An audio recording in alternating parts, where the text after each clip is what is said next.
প্রশ্ন হচ্ছে কিভাবে একজন ভালো মুসলমান হওয়া যায়। মাশাআল্লাহ, খুব সুন্দর এবং চমৎকার একটা প্রশ্ন। আমরা সবাই মুসলমান, নামে মুসলমান, সবাই ভালো মুসলমান না। আল্লাহর খাতায় মুসলমান কতজন, এটা নিয়ে সন্দেহ আছে। ভালো মুসলমান না হলে সে আল্লাহর খাতায় মুসলমান হতে পারবে না। ভালো মুসলমান না হলে সে মুসলমান হয়ে জান্নাতি হতে পারবে না সরাসরি প্রথম চান্সে। ভালো মুসলমান না হলে সে কখনো আল্লাহর প্রিয় বান্দা হতে পারবে না। ভালো মুসলমান হওয়ার জন্য কয়েকটি বিষয় লাগবে। নাম্বার 1, ঈমানটা বিশুদ্ধ থাকতে হবে। ঈমানটা কি থাকতে হবে? বিশুদ্ধ থাকতে হবে। আপনাদের এই এলাকাতে চট্টগ্রামে বিশেষ করে আমাদের অনেক মুসলমান ভাইয়েরা আছেন, অনেক মুসলমান বোনরা আছেন, সন্তান হয় না। আল্লাহর কাছে দোয়া করে ঠিক আছে, কিন্তু আবার মাজারেও যায়। যে মাজারে কিছু মান্নত করে, কিছু টাকা পয়সা দেয়, মাজারে গিয়ে অনেকে সেজদা দেয়, অনেকে মাজারে যিনি শুয়ে আছেন তার কাছে বলে, বাবা আমাকে একটা ছেলে দিও, আমার একটা ছেলে সন্তান দরকার। আছে না না এগুলা? সাথে সাথে ঈমান নষ্ট হয়ে যাবে, সাথে সাথে ঈমান নষ্ট হয়ে যাবে।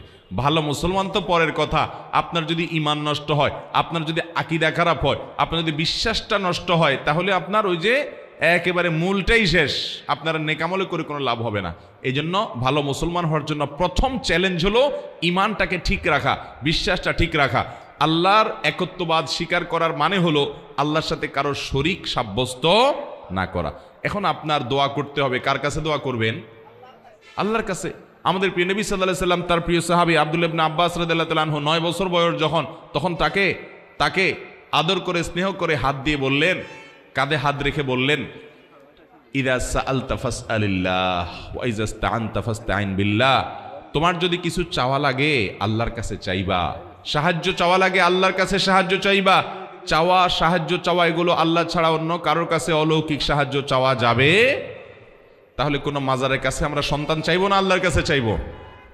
আল্লাহর কাছে চাইবো। ঠিক একইভাবে আমার দোয়া, আমার ইবাদত বন্দেগী, এটা মাজারে করার জিনিস না, এগুলো আরশের মালিকের কাছে পেশ করতে হবে। মাজারে যিনি শুয়ে আছেন উনি নিজেও আল্লাহর বান্দা, নিজেও আল্লাহর গোলাম, উনি নিজেও আল্লাহর কাছে মুখাপেক্ষী। আপনি গোলামের কাছে কেন চাইবেন, মালিকের কাছে চাইবেন। আল্লাহ বলেছেন, উদউনি আস্তাজিব লাকুম, তোমরা আমার কাছে দোয়া করো, আমি তোমাদের দোয়া কবুল করব। অতএব দোয়া করতে হবে কার কাছে? আল্লাহর কাছে। ভালো মুসলমান হওয়ার জন্য ঈমান ঠিক রাখতে হবে। ঈমানের মধ্যে কোনো শিরিক থাকতে পারবে? অন্ধের মতো আনুগত্য কোনো দলের করবেন, কোনো ব্যক্তির করবেন? অন্ধের মতো আনুগত্য, সব কথা শুনবো, এটা কার হবে? শুধুমাত্র আল্লাহর। আর সবার এই বেলা এটা চলবে না। এমনকি আমিও যদি কথা বলি, কোনো আলেমও যদি কথা বলে, তার যদি ভালো কোনো কথা হয় সেটা নিবেন। কোনো কথা যদি খারাপ মনে হয়, কোরআন হাদিসের বিরুদ্ধে যায়, তিনি বললেও আপনি সেটা মানবেন। এর নাম হলো মুসলমান। ঈমান ঠিক থাকতে হবে যে আমি কার গোলামি করব, কার কথা শুনবো, কার আনুগত্য করব, কার কাছে দোয়া করব, শুধু আল্লাহর। তিনি ছাড়া আর কেউ হতে, তার সাথে আর কাউকে শরীক সাব্যস্ত করা যাবে। ঈমানটাকে ঠিক করতে হবে ভালো মুসলমান হওয়ার জন্য। 1 নাম্বার 2, ভালো মুসলমান হওয়ার জন্য 5 ওয়াক্ত নামাজ সুন্দর করে, ভালো করে বুঝেন। 5 ওয়াক্ত নামাজ শুধু পড়লে হবে না, কিভাবে পড়তে হবে? সুন্দর করে। নামাজ সুন্দর কিভাবে করবেন? 2 ভাবে করবেন। নাম্বার 1, সময় হওয়ার পর দেরি না করে যত তাড়াতাড়ি সম্ভব নামাজ পড়বেন। অনেকে নামাজ পড়ে শেষ ওক্তে যায়, বিশেষ করে আমাদের মা বোনদের মধ্যে এই রোগ আছে। জোহরের নামাজটা বেশিরভাগ মহিলারা আমাদের দেশে পড়ে হলো দুপুর 3টার পরে, 3:30টার পরে। কেন? কারণ ঘর বাড়ির কাজকাম সামালেন, রান্নাবাড়ি করে সব গোছান, ছেলে মেয়েদেরকে খানা দেন, স্বামীরে খানা দেন, নিজে গা গোসল ধন, সব ঝামেলা সারতে সারতে 3টা 3:30 বেজে যায়। এরপরে যে উনি আসরের সময় গিয়ে জোহর পড়েন, ঠিক না বে ঠিক? অথচ নবী করিম সাল্লাল্লাহু আলাইহি সাল্লাম বলেছেন, সবচেয়ে উত্তম আমল হলো as-salatu li awwali waqtiha, আউয়াল ওয়াক্তে নামাজ পড়া, এটা হলো সবচেয়ে উত্তম আমল। এই জন্য ভালো মুসলমান হওয়ার জন্য নামাজ শুধু পড়লেই হবে না, 5 ওয়াক্ত নামাজ তো পড়তেই হবে। সেটা পড়তে হবে সুন্দর করে, অর্থাৎ প্রথম সময়ে দেরি না করে, আর দ্বিতীয়ত হলো ধীরে ধীরে, আস্তে আস্তে। যত ধীরে ধীরে নামাজ পড়বেন তত নামাজের কোয়ালিটি বাড়বে, আর যত তাড়াহুড়া করে পড়বেন তত নামাজের কোয়ালিটি কমবে। নামাজি হিসেবে সবচেয়ে ভালো নামাজি কে? আপনার ডানে বামে, আপনার মসজিদে, আপনার কাতারে, আশেপাশে খেয়াল করবেন।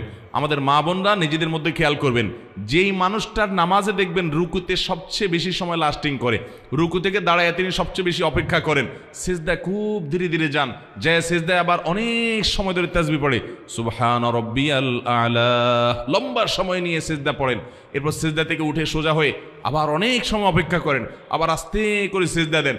এভাবে নামাজের কাজগুলো যে যত আস্তে আস্তে করবে, তার নামাজের ওজন, নামাজের মূল্য, নামাজের ওয়েট তত বেশি হবে।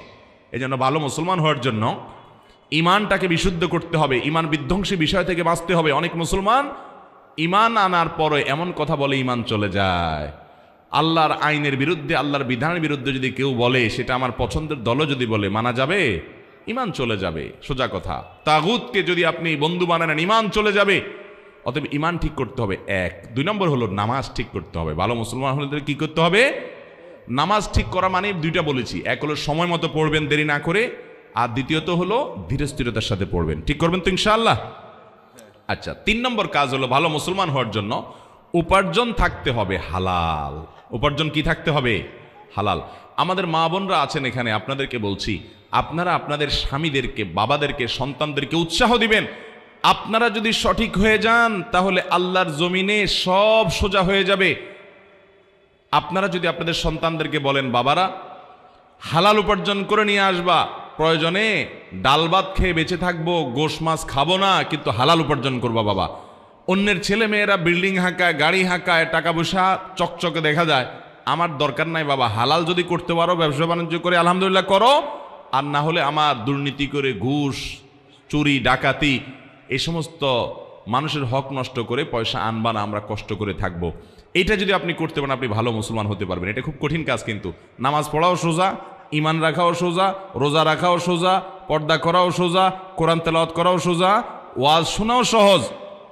এই যুগের সবচেয়ে কঠিন কাজ হলো আমার উপার্জনটা সব টন টন করে বাজবে। বাজা বুঝেন? এত হালাল হবে যে সেখানে কোনো ভেজাল থাকবে, চেষ্টা করা যাবে না ইনশাআল্লাহ। এটা মুশকিল হলো কি জানেন?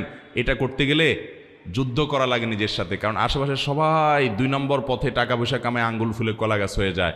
এটা দেখে আপনার মা বাপ বলবে, আপনার স্বামী, আপনার স্ত্রী বলবে, আপনার বন্ধু বান্ধব বলবে, ছেলে মেয়ে বলবে, তুমি কি করো? আরে দুধ করো, পরে আল্লাহকে রাজি করে নেওয়া যাবে।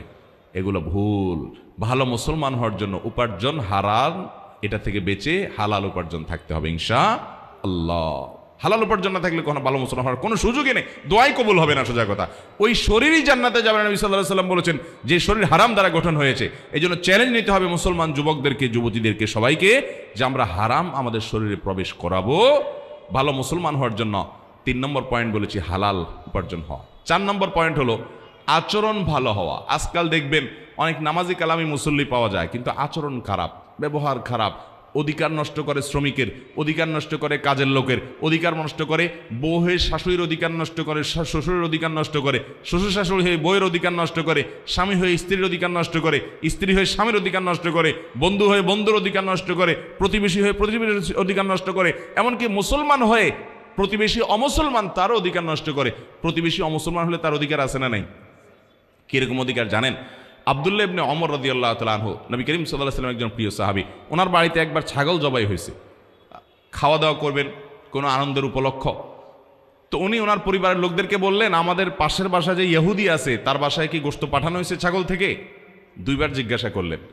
তখন বাসার লোকরা বলল, না, পাঠানো হয়নি। তখন তিনি বললেন, আমি তো নবী করিম সাল্লাল্লাহু আলাইহি ওয়াসাল্লামের কাছ থেকে শুনেছি যে প্রতিবেশীর অধিকার এত বেশি যে জিবরিল বারবার নবী সাল্লাল্লাহু আলাইহি ওয়াসাল্লামকে প্রতিবেশীর ব্যাপারে সাবধান করতে করতে নবী সাল্লাল্লাহু আলাইহি ওয়াসাল্লাম বলেছেন, আমার তো আশঙ্কা হয় কখন না জিবরিল এসে বলে যে তোমার মরার পর তোমার সম্পদে ভাগ পাবে প্রতিবেশী। এই কথা বলে কিনা আমি সে আশঙ্কায় ছিলাম, মানে এত প্রতিবেশীর হক। এমনকি অমুসলমান হলেও ইহুদির চাইতে বড় শত্রু মুসলমানদের আর কেউ না। আল্লাহ কোরআনে বলেছেন, লা তাজিদান্না আশাদ্দান নাসি আদাওয়াতান লিল্লাযিনা আমানু আল ইয়াহুদ, ইমানদারদের জন্য সবচেয়ে বেশি শত্রু পাবা তোমরা ইহুদিদেরকে। সেই ইহুদিও যদি আমার প্রতিবেশী হয়, আমার গ্রামের হয়, আমার পাশের বাড়ির হয়, বসবাস করে, তার প্রতি শুধু সদাচরণ করা না, তার বাসায় হাদিয়া পাঠানো, খাবার পাঠানো, এটা শিক্ষা আমাদেরকে ইসলাম দিয়েছে। ঠিক না ঠিক? তাহলে ভালো মুসলমান হতে হলে মুসলমান তো বটেই, অমুসলমানের সাথেও সুন্দর আচরণ, ভালো আচরণ করতে হবে। আর মুসলমান যারা আছেন, আত্মীয় স্বজন, বাবা মা, সবার প্রতি সদাচরণ করা, তার কারো ব্যবহার খারাপ না করা, সবার হক আদায় করা, এটা ভালো মুসলমান হওয়ার জন্য জরুরি। তাহলে 4 নম্বর শর্ত বলেছি আখলাক বা আচরণটা ভালো হওয়া। এই 4টা কাজ যদি আপনি ঠিকঠাক মতো করতে পারেন ইনশাআল্লাহ, এর পাশাপাশি হারাম কাজ থেকে বেঁচে থাকবেন, মৌলিক ফরজ বিধানগুলো মেনে চলবেন, ইনশাআল্লাহ আপনি ভালো মুসলমান হয়ে যাবেন। ওইটাকে আমরা 5 নম্বর পয়েন্ট বললাম। আমরা আবারও বলি, 1 নম্বর ইমানটাকে শুদ্ধ করবেন, শিরিক মুক্ত ইমান আনবেন। নাম্বার 2, নামাজটাকে সুন্দর করবেন, ওয়াক্ত হওয়ার পরে দেরি করবেন না এবং ধীরে ধীরে পড়বেন। নাম্বার 3, হালাল উপার্জন করবেন, হারামের ধারে কাছে যাবেন না, চ্যালেঞ্জ নেবেন। নাম্বার 4, আচরণ ভালো করবেন, সবার অধিকার আদায় করবেন, কারোর অধিকার নষ্ট করবেন না। বান্দার হকটা অনেক গুরুত্বপূর্ণ। আল্লাহর হকে একটু ভেজাল হলেও আল্লাহ মাফ করবে, বান্দার হকে কিন্তু ছাড় নাই। অতএব বান্দার হক যেন ঠিকঠাক মতো আদায় করেন। স্ত্রী হয়েছেন, তাহলে স্বামী আমার অধিকার নষ্ট করুক, আমি তার অধিকার নষ্ট করবো না, তার প্রাপ্য অধিকার আমি তাকে দেব। স্ত্রী আমার অধিকার নষ্ট করছে, করুক, কিন্তু আমি তার অধিকারটা প্রাপ্য পুরোটা দেব। যতটা আমরা অধিকার সচেতন হব, তার চেয়ে বেশি কর্তব্য সচেতন হব, আমার দায়িত্ব কিছুটা আমি বেশি দেখব। 5 নম্বর হলো আপনার অন্য আল্লাহর যে মৌলিক ফরজ বিধানগুলো আছে সেগুলো মানা, মোটা মোটা যে হারাম জিনিসগুলো আছে সেগুলো থেকে বাঁচার চেষ্টা করব। এভাবে যদি আমরা 5 কাজ করি, ইমান ঠিক করি, নামাজটা সুন্দর করি এবং হালাল উপার্জন করি, আচার আচরণ ভালো করি, সবার অধিকার ঠিকঠাক মতো দেই, মোটা দাগে ফরজগুলো রোজা রাখা, জাকাত দেওয়া ইত্যাদি, হজ করা, এগুলো যদি মেনে চলি এবং হারাম কাজ, জেনা, ব্যভিচার ইত্যাদি থেকে বেঁচে চলি, ইনশাআল্লাহ একজন আদর্শ ভালো মুসলমান হতে পারবেন। একজন আদর্শ ভালো মুসলমান মানে কিন্তু আমলের পাহাড় গড়া না। দুনিয়ার আমল কতগুলো করে নিলেন, আপনি ভালো মুসলমান হয়ে গেলেন, জি না। ভালো মুসলমান হতে হলে এই পয়েন্টগুলো আপনাকে মাথায় রাখতে হবে। আল্লাহ তাআলা আমলের তৌফিক দান করুন।